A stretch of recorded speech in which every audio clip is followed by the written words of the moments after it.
Hi, this is ceniza-levine with SixFigureStart, and today's video tip is for the freelancer, the consultant, the small business owner who's running into clients who are either refusing to pay, paying late, or not paying what they're worth.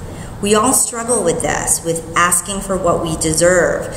Negotiation is often the trickiest part of career advancement. And so when you move from being employed to being an entrepreneur, or maybe you're in transition from job to job, and so you're freelancing or consulting, you're having to learn this on the fly about charging what you're worth and collecting that. So here are some tips regarding collecting what you're worth. The first thing is make collections part of the process. So there's a reason why a contractor asks for a deposit up front and doesn't do any work on your house until he or she gets that deposit. You too need to be thinking about, how do I make the payment process up in front and center in the process of the way that I work with people. Don't just start working being so happy that you have this freelance assignment or you have this project.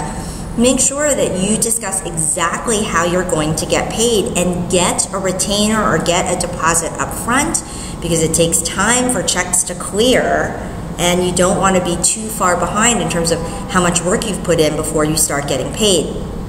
Secondly, make it easy for the client to pay. So if you're setting up a business, make sure that they know how to pay you, that you take credit cards and a range of credit cards, that you take PayPal, that you take checks, that you take cash.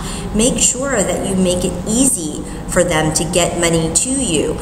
Set up regular reminders in terms of invoices so that they can know exactly how to reach you, exactly what is owed to you. Make it easy for them to pay. And then finally, stop giving your best work away. Charge what you're worth. I had a client who was giving away basically a strategic plan as part of her intake session with new clients. That was really, really valuable work, and she had to spend a lot of time pulling that together. So you want to make sure that you're being compensated for that time and for that expertise.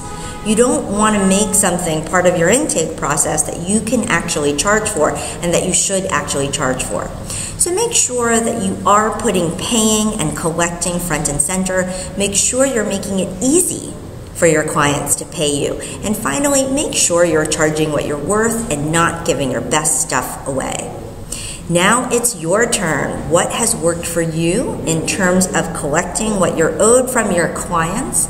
And what questions do you still have? What help do you still need regarding this issue of negotiating the best price for yourself and making sure that you get that?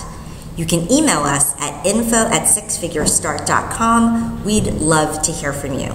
This is ceniza-levine from SixFigureStart.